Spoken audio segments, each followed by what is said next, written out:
वेदों में माता पिता के बारे में क्या कहा गया है वो आज मैं आपसे कुछ चर्चा करूँगी, क्योंकि इस चर्चा का एक जो मन था इसलिए भी हो गया कि आज के समय में वृद्धाश्रम बहुत खुल गए। आप जहाँ देखिए लोग माता पिता से विमुख हो रहे हैं, तर्क करते हैं।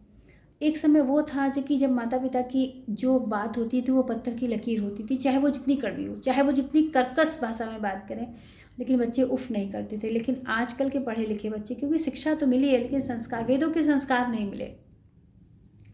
हमें वेदों के संस्कार नहीं मिले। हमारा वेद क्या कहता है, वेद क्या महिमा बताता है माँ की, वो आज मैं आपसे कुछ शेयर करूँगी। पूरी बात तो शायद मैं ना कह पाऊँ, मेरे पास इतने अच्छे शब्द नहीं, लेकिन फिर भी कोशिश की है आप तक पहुँचाने की। तो आप थोड़ा सा समय निकाल कर जरूर सुने कि माता पिता की महिमा क्या बताई गई है, क्यों उनकी हर बात को पत्थर की लकीर कहा गया है। क्योंकि जो हमारा शरीर है वो 27 तत्वों से मिलकर बना हुआ है, और जब हमारी मृत्यु होती है तो 10 तत्व हमसे छूट जाते हैं। तो जो सूक्ष्म जीवात्मा होती है वो 17 तत्वों के साथ जब रहती है तो वो अधूरी होती है।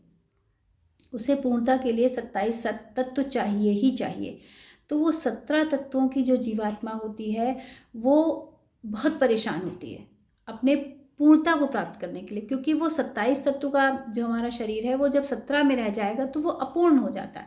तो उस पूर्णता को प्राप्त करने के लिए, अच्छे से सर्वाइव करने के लिए उसे 27 तत्व चाहिए ही चाहिए, उसको शरीर चाहिए ही चाहिए। और जब वो 10 तत्व उसके पास नहीं होते हैं, जब वो मृतात्मा होती है, जब हमारा शरीर छूटता है, 10 तत्व उसमें से निकल जाते हैं। तो वो 10 तत्वों को प्राप्त करने के लिए जो हमारी आत्मा होती है वो परेशान होती है, छटपटाती है कि किसी तरह शरीर मिल जाए, किसी तरह शरीर मिल जाए। क्योंकि उस अवस्था में वो बहुत कष्टदायी अवस्था में होती है। जी हाँ, बहुत कष्टदायी अवस्था होती है उस 17 तत्वों वाली आत्मा के पास, क्योंकि वो उस समय अधूरी होती है। भाई आप ही सोचिए, आपका कोई अंग काट के निकाल दिया जाए, आपको कितनी दिक्कत होगी। आपका एक हाथ ना हो, आपका एक पैर ना हो, तो जीवन क्या होगा। आप छटपटाएंगे, काश मैं भी ऐसा काम अच्छे से कर लेता। देखिए जिन लोगों के पैर नहीं होते, जिन लोगों के हाथ नहीं होते, जिनकी आंखें नहीं होती, जिनकी जबान नहीं होती, उनका जीवन कितना छटपटाहट भरा होता है। इसी तरह से 17 तत्वों की जो जीवात्मा होती है उसका जीवन बहुत छटपटाहट भरा होता है। वो छटपटाती है कि एक शरीर मिल जाए जिसे 10 तत्व मुझे और मिल जाए, 17 है, 10 और मिल जाए और मैं पूर्ण हो जाऊं, मैं परिपूर्ण हो जाऊं। तो पूर्ण होने के लिए जब वो शरीर की तलाश कर रही होती है और उस टाइम जब वो माँ के कोख में आ जाती है, तो एक छटपटाहट भरे माहौल से निकालने में माँ की कोख जो होती है वो बहुत महत्वपूर्ण भूमिका अदा करती है। एक संपूर्ण शरीर जो है माँ की कोख में ही बनता है। तो इस वजह से उस लोक की छटपटाहट को खत्म करने में माँ की कोख का बहुत बड़ा योगदान है। इसलिए माँ को जो है बहुत ऊंचा दर्जा दिया गया है, पिता से ज़्यादा ऊंचा दर्जा माँ को दिया गया है। इसलिए कहा गया है कि माँ देवी का रूप होती। अब वो माँ आपको कैसी मिली है, चिड़चिड़ी मिली है, गुस्से वाली मिली है। देखिए कोई माँ दिल से अपने बच्चों का बुरा नहीं करती, हाँ उनका वे कुछ अलग हो सकता है, वे उनका अलग होता है जो कि बच्चों को खराब लगता है।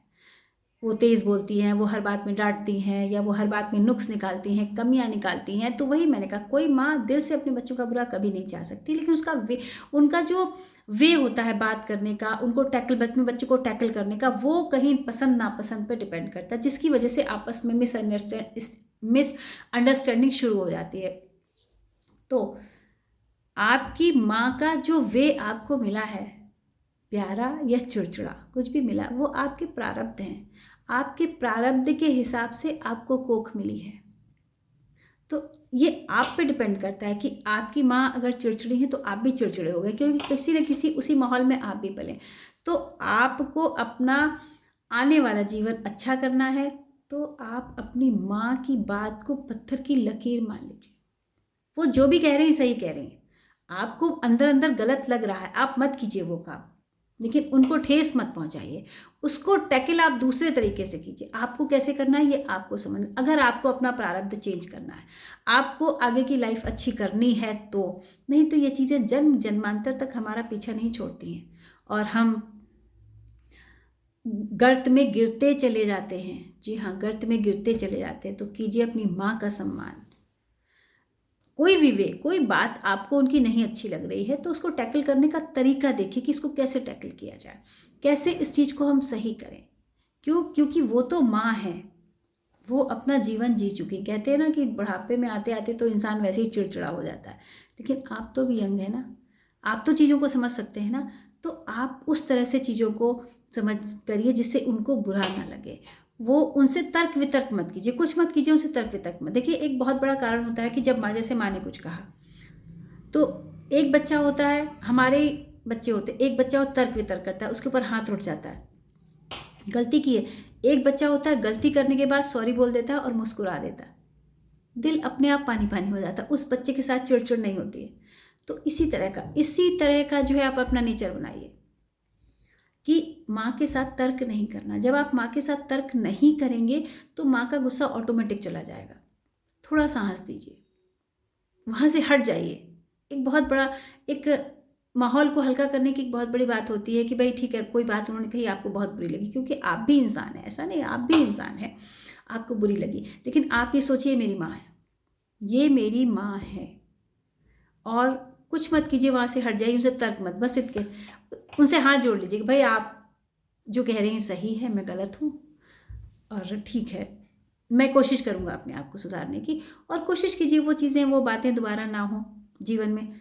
तो आपका प्रारब्ध कहीं ना कहीं, क्योंकि हमें कोख, जब वो 17 तत्वों की आत्मा तड़प रही होती जीवात्मा शरीर पाने के लिए, तो हमें माँ की कोख अपने प्रारब्ध के हिसाब से ही मिलती है। माँ को देवी कहा गया है।